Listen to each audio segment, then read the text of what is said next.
Hai semuanya, ketemu lagi bareng Mihu di sini. Oh iya, kali ini Mihu akan membawakan alur cerita dari film Donghua yang berjudul Battle Through the Heaven.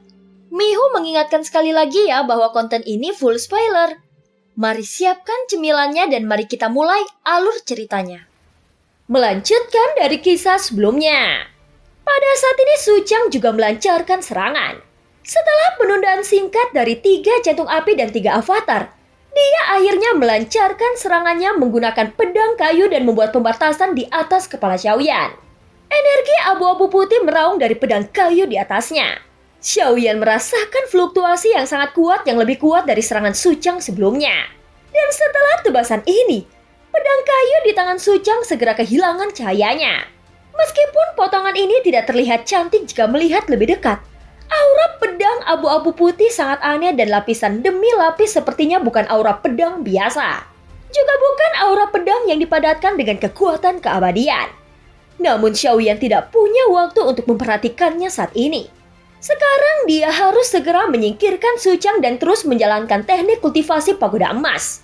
Kalau tidak, sumber energi dan bintang yang akhirnya bergabung di tubuhnya hancur dengan kecepatan yang tinggi. Melihat siulan energi pedang abu-abu putih, pikiran Xiaoyan pindah ke jepit rambut naga Phoenix di tangannya. Tetapi saat berikutnya mata Xiaoyan tiba-tiba menyusut. Karena jepit rambut naga Phoenix di tangannya tidak merespon pada saat ini. Sayang sekali. Ratu Kuil kuno yang memberiku jepit rambut ini dan tidak memberitahuku cara menggunakannya. Ucap Xiaoyan. Seluruh ekspresi Xiaoyan membeku. Di mata Su Chang saat ini Xiaoyan begitu ketakutan hingga wajahnya menjadi pucat. Hanya dalam beberapa tarikan nafas Xiaoyan mencoba beberapa metode tetapi jepit rambut naga Phoenix tidak merespon sama sekali. Sampai energi pedang abu-abu telah mencapainya. Melihat energi pedang abu-abu dan putih merobek Xiaoyan, pada saat ini penguasa Suan bergegas keluar dan memblokir tubuh Xiaoyan. Energi pedang abu-abu putih membombardir penguasa Suan dengan ganas. Tetapi energi pedang abu-abu putih ini tidak dihalangi oleh penguasa Suan seperti yang dibayangkan. Tetapi langsung mengabaikannya. Penguasa Suan melewatinya tanpa terbayangkan dan terus menyerang. Mereka yang berada di belakang penguasa Suan Xiaoyan mereka menggertakkan giginya. Tidak ada gunanya untuk mengatakan apapun sekarang. Tetapi Xiaoyan masih percaya bahwa Ratu Kuil kuno tidak akan menipunya. Setelah beberapa upaya semuanya sia-sia. Energi pedang abu-abu putih menyapu dan jika dia tidak menghindar sama sekali, maka dia tidak akan sanggup menahannya. Pada saat ini Xiaoyan mengerutkan keningnya. Dia tidak mencoba lagi. Tubuhnya tidak bisa bergerak. Dia telah menggunakan kekuatan jiwanya untuk mengendalikan jepit rambut naga dan kaca Phoenix di tangannya dan melemparkannya langsung ke pedang abu-abu.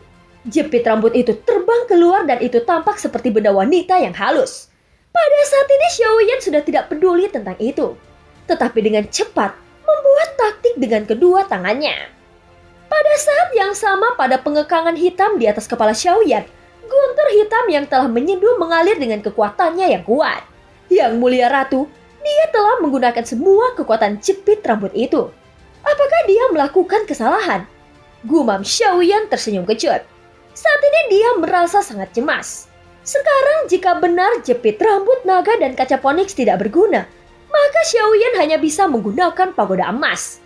Saat ini terlihat jepit rambut terbang menuju aura pedang abu-abu putih dan segera mendengar suara bergema. Aura pedang abu-abu putih tidak melewati jepit rambut naga Phoenix tetapi langsung menghancurkannya. Melihat pemandangan ini, hati Xiaoyan menjadi dingin.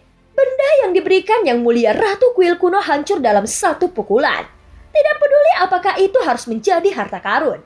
Dan itu langsung hancur menjadi abu di bawah aura pedang abu-abu. Dalam sekejap Xiaoyan tidak bisa bergerak dan hanya bergumam dengan suara rendah. Hahaha, tampaknya kartu trufmu telah habis. Tetapi sungguh tidak terbayangkan bahwa kau dapat membuat kami membayar harga yang begitu mahal. Identitasmu seharusnya sangat istimewa. Dan kau pasti tidak berasal dari sampah seperti dunia ini. Tidak peduli apa identitasmu sekarang. Aku hanya ingin mencabik-cabikmu. Ucap Su Chang jelas sangat percaya diri dengan serangan yang dia luncurkan saat ini. Tidak peduli apakah Xiaoyan adalah langkah ke-6 dari keabadian atau dengan tubuh keabadian. Dia yakin bisa membunuh Xiaoyan dengan gerakan ini. Pada saat ini energi pedang abu-abu meraung ke arah Xiaoyan dan saat mendekati pedang abu-abu yang kuat ini, itu hancur berkeping-keping oleh kekuatan yang tak terlihat dengan keras. Dan kemudian suara yang dalam menggema di telinga semua orang. Awalnya kusiapkan ini untuk wanitaku. Aku seharusnya tidak menembak. Ucap suara yang terdengar. Pada saat ini suara itu perlahan menyebar di depan Xiaoyan. Setelah beberapa saat, sesosok perlahan muncul di depan Xiaoyan. Dia mengenakan jubah kekaisaran dengan punggung menghadap Xiaoyan. Aura yang tak tertandingi memancar dari tubuhnya. Xiaoyan melihat sosok berjubah kekaisaran yang muncul di depannya dan matanya tiba-tiba menyusut. Tentu saja ini bukan pertama kalinya Xiaoyan melihat sosok ini. Dan sosok berjubah kekaisaran ini adalah hantu dari yang... Dan ternyata sosok berjubah kekaisaran ini adalah hantu dari Yang Mulia Zusang. Namun Xiaoyan telah melihat Yang Mulia Zusang dalam periode yang berbeda. Dan pakaian serta aura mereka yang terpancar. Dan di tubuh mereka berbeda, misalnya Zusang saat ini memancarkan arogansi yang mendominasi menguasai dunia. Sepintas dapat dilihat bahwa hantu ini harus menjadi yang paling makmur. Dan itu juga merupakan dominasi tertinggi yang keluar dari tubuh. Sebelum keadaan pikiran benar-benar tenang, dia mengoperkan tinjunya. Dia pasti mendengar apa yang digumamkan, tetapi Xiaoyan tidak takut, malah dia menarik keluar dan duduk bersila. Kalau begitu aku akan merepotkanmu. Kali ini bunuh orang ini dan hapus semua ancaman. Ucap Xiaoyan. Dia tidak perlu sopan. Dia telah diatur oleh Yang Mulia Zusang dan sekarang dia akhirnya memiliki kesempatan. Meskipun itu hanya hantu Yang Mulia Zusang, bagaimanapun dia juga yang telah membuat pengaturan. Meskipun hanya hantu, dia juga memiliki kesadaran spiritual dan dia tetaplah makhluk tertinggi. Mendengar suara Xiaoyan, Yang Mulia Zusang menoleh untuk melihat matanya dengan acuh tak acuh. Kau berani berbicara seperti itu kepadaku? Ucap Yang Mulia Zusang berkata dengan dingin. Namun Xiaoyan tetap duduk bersila dengan mata tertutup. Dia bahkan tidak mengangkat kepalanya untuk melihatnya. Tetapi dia terus berkata, lakukan apa yang harus kau lakukan kecuali jika kau ingin aku mati. Ucap Xiaoyan dengan singkat. Zusang mengangkat alisnya ketika dia mendengar kata-kata itu. Dan dia langsung berkata dengan acuh tak acuh dan sudut mulutnya sedikit terangkat. Menghadapi Xiaoyan yang tiba-tiba menjadi lebih mendominasi, Zusang tidak marah. Sebaliknya dia merasa Xiaoyan sudah dewasa. Dia juga telah melihat perubahan dalam pikiran Xiaoyan. Dan dalam kehidupannya dulu hampir tidak ada seorang pun kecuali wanitanya sendiri yang kagum padanya. Namun Xiaoyan berbeda. Zusang dapat melenyapkan siapapun. Tetapi dengan reinkarnasinya sendiri dia tidak dapat melakukannya. Jadi dari sudut pandang lain, Xiaoyan ada dalam rencana Zusang. Dia adalah bidaknya. Tetapi dengan cara yang sama Xiaoyan juga pemain caturnya sendiri. Dia bisa menghormatinya dan tentu saja dia juga bisa memilih untuk menjadi dirinya sendiri. Misalnya pada saat ini Xiaoyan dapat mengancam Zusang dan dia hanya bisa mematuhi Xiaoyan. Dan Zusang harus membantu Xiaoyan menyelesaikan masalah di depannya. Pada saat ini ketika Xiaoyan melihat Yang Mulia yang mengenakan jubah kekaisaran, tetapi dia tidak mengenalinya. Guntur hitam dan ungu yang mengalir menghilang dengan sendirinya saat mendarat di atas kepala Xiaoyan. Yang Mulia menatap penghalang hitam dan penghalang hitam itu segera runtuh. Su Chang langsung terkejut. Matanya tiba-tiba menyusut di dalam baju besi dewa yang berat. Sial, bagaimana mungkin? Kekuatan penahanan pedang sihir dan formasi embun buku dewa hitam ungu semuanya mengandung kekuatan keabadian. Bahkan keabadian langkah ke-7 atau bahkan ke-8 itu sudah cukup untuk menekannya. Tapi orang ini dengan mudah memecahkannya dengan lambaian tangannya. Bagaimana dia bisa melakukannya? Gumam Su Chang. Hal yang mengejutkan hati Su Chang terjadi lagi sebelum Su Chang bisa berpikir terlalu banyak. Zusang hanya menatapnya. Paksaan seperti itu langsung melelehkan baju besi dewa yang tebal di tubuhnya seperti cairan. Tiba-tiba tubuh Su Chang benar-benar terbuka dan ekspresi ketakutan Su Chang terungkap wajahnya yang pucat saat ini. Karena beberapa saat yang lalu, Su Chang yang telah mencoba semua metode dan dia tidak bisa bergerak sama sekali. Bajingan, sungguh paksaan yang kuat. Dia sudah sangat tercengang. Pertahanannya sendiri sepertinya tidak ada apa-apanya di depan pria berjubah kekaisaran ini. Segera Su Chang menggertakkan giginya. Pada saat ini dia tidak berani ceroboh.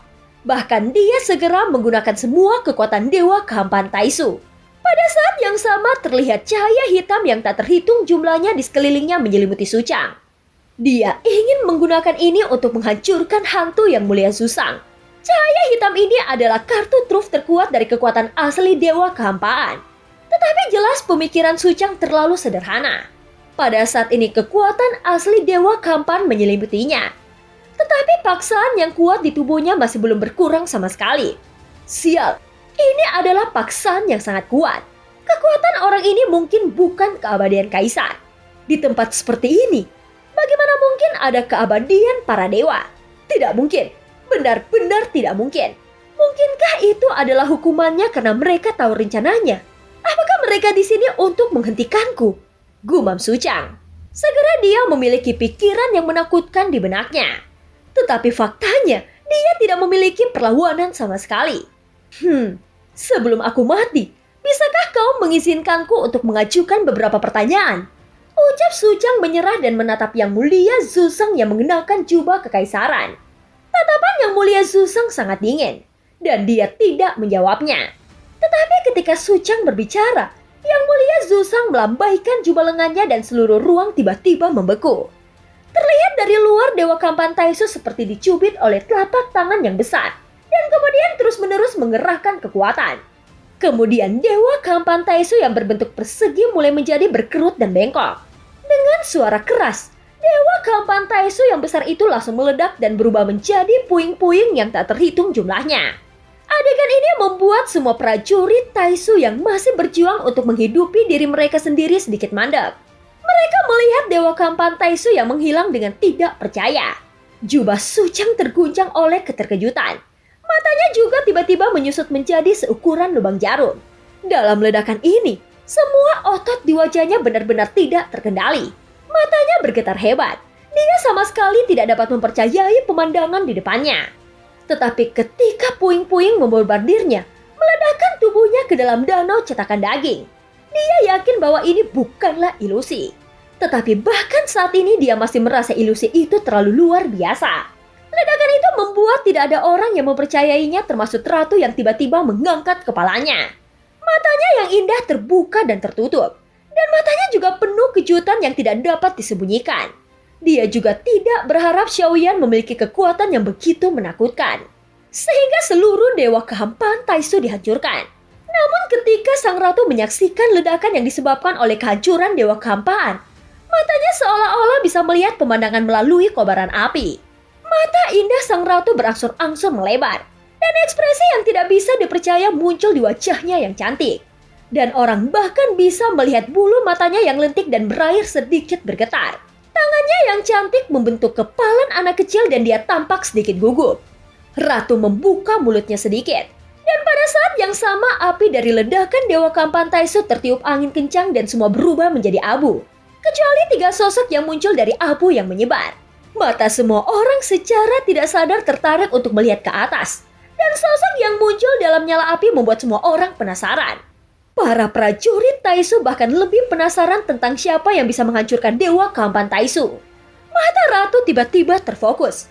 Dan tubuhnya yang halus tidak dapat menahan gemetar saat ini. Dan sesosok tubuh tercermin di mata musim gugurnya yang jernih yang tidak berani dia bayangkan untuk dapat melihatnya lagi. Yang Mulia, apakah ini benar-benar kamu? Mata Ratu langsung dibanjiri air mata dan dunia menjadi kabur. Tetapi sosok itu menjadi semakin jelas. Jubahnya berkibar, dan sosok Yang Mulia Zuzang muncul di mata dunia. Dan Suchang juga muncul di mata semua prajurit Taishu. Mereka melihat Suchang dan segera mengguncangkan tubuh mereka. Pada saat ini terlihat Suchang pakaiannya telah robek, dan ia berlutut di depan pria berjubah kaisar itu. Dia Pangeran Suchang. Bagaimana ini mungkin? Apakah Pangeran Suchang telah dikalahkan? Bagaimana Pangeran Suchang bisa dikalahkan? Ini hanya alam Suanyin dan masih sedunia dari Sensi. Ampas seperti ini Taishu kita tidak mungkin dikalahkan. Bagaimana kita bisa kalah? Ucap semua prajurit Taishu berkata dan tidak percaya dengan adegan di depan mata mereka. Jika mereka tidak melihat Suchang berlutut di depan pria berjubah kaisar dengan mata kepala sendiri, mereka tidak akan percaya bahwa Dewa Kehampaan Taishu telah meledak. Dan Suchang sangat ketakutan, sehingga dia tidak bisa mengatakan apa-apa saat ini.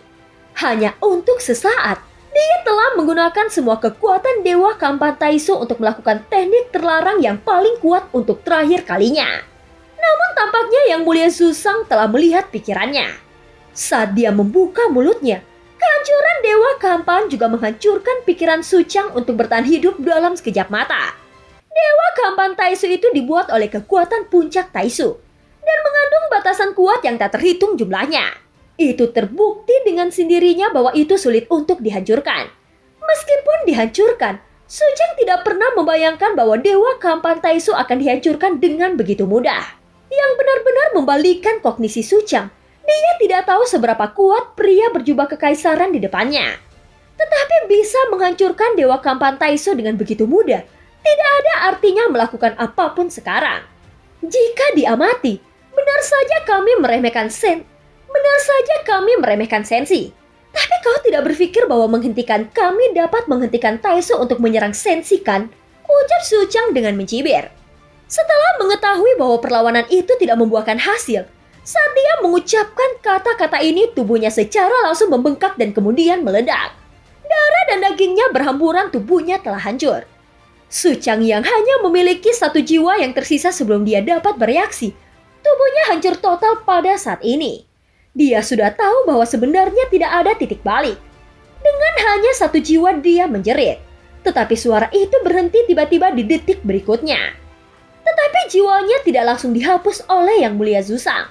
Dan itu tergantung di udara dengan lambat, tetapi suaranya sudah terdengar. Dan ratusan pasukan Taisu semua menoleh. Ketika mendengar suara itu, mereka semua menatap Yang Mulia Zuzang dan membuka mulut mereka. Pada saat berikutnya, seberkas cahaya kepunahan yang kuat menyembur keluar dari mulut besar ratusan monster Taisu. Saat ratusan berkas cahaya meledak, fluktuasi energi yang disebabkan oleh mereka tidak terbayangkan. Sehingga seluruh istana Dewa Nirvana bergetar, seolah-olah ruang menjadi sangat tidak stabil karenanya. Dan ratusan berkas sinar kepunahan ini membuat takut semua orang yang melihat pemandangan ini. Bahkan prajurit Taisu mundur satu demi satu. Mereka tahu betul betapa kuatnya ratusan sinar kepunahan ini. Sinar cahaya yang menakutkan berkumpul bersama. Pada saat ini berubah menjadi sinar setelah 100 kaki dan fluktuasi yang kuat memancar darinya membuat orang merasa mati rasa. Bahkan jika dilihat dari kejauhan, sinar cahaya melonjak ke arah pria berjubah kaisar dan sinar itu semakin dekat. Namun pria berjubah kaisar berdiri dengan tangan di belakangnya, seolah-olah dia tidak berniat untuk menghindarinya sama sekali. Pada saat ini Jian Xiangyang yang memandang pria berjubah kaisar yang tiba-tiba muncul, matanya sedikit terkonsentrasi. Dan dia berada di posisi yang jauh dan dia tidak yakin. Tetapi momentum ini memberikan Jian Xiangyang rasa keakraban yang kuat. Ini tidak mungkin. Dengan momentum seperti itu, mungkinkah dia ada di sini? Ucap Jian Xiangyang, matanya menyusut tajam dan tatapan serius muncul di matanya. Ratu, apakah itu benar-benar dia? Yang Mulia Zuzang? Tanya Jian Xiangyang kepada sang ratu. Jika dia tidak menonton penampilan ratu, Jian Xiangyang tidak akan percaya bahwa sosok lurus di ujung yang jauh ada. Jian Xiangyang tidak akan percaya bahwa sosok lurus di ujung adalah benar-benar Yang Mulia. Pada saat ini seberkas cahaya mendekat dalam sekejap mata. Dan pria berjubah kaisar perlahan mengangkat lengannya dan jari-jarinya sedikit terangkat. Dari ujung jarinya ada juga seberkas cahaya, tetapi itu terlalu kecil. Dibandingkan dengan sinar kepunahan besar dari ratusan monster Taisu, sinar ujung jari langsung tenggelam ke dalam sinar berkas cahaya dari ratusan dewa Taisu dan ditelan dalam sekejap mata. Tetapi hanya Ratu dan Jian Xiangyang terlihat tidak memihak. Dan bahkan Jian Xiangyang mundur sedikit melindungi dirinya dengan seluruh kekuatannya. Pria ini sangat gila. Kalian harus lebih berhati-hati. Tepat ketika Jian Xiangyang selesai berbicara, dia melihat sinar kepunahan hampir 100 meter tiba-tiba meledak. Pada saat sinar kepunahan mendekat, tiba-tiba terjadi ledakan dan dampak energi yang kuat dengan tidak hati-hati tersapu ke seliling energi yang menakutkan menyebar. Dan seluruh ruang bergetar dengan hebat. Energi kekerasan langsung dikalahkan.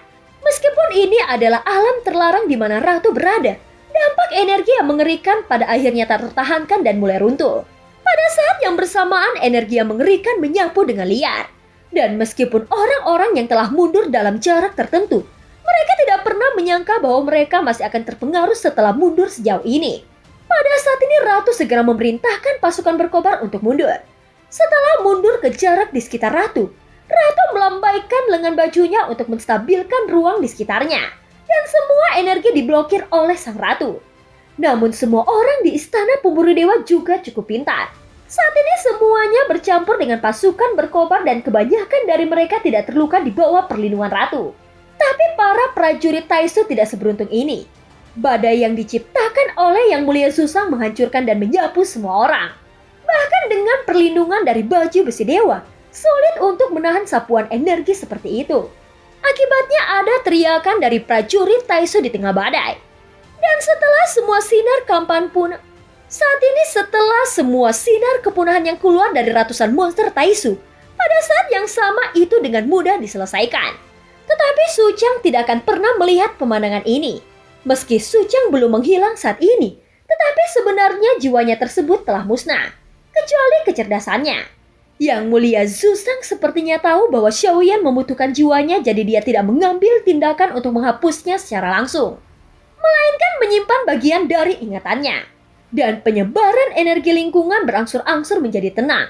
Dan semua prajurit Taisu selain ratusan monster Taisu Dewa Kampan Taisu juga dihancurkan. Pertempuran dengan Taisu ini telah berakhir. Dan film pun berakhir. Terima kasih udah dengerin Mihu dari awal sampai akhir ya. Sampai jumpa.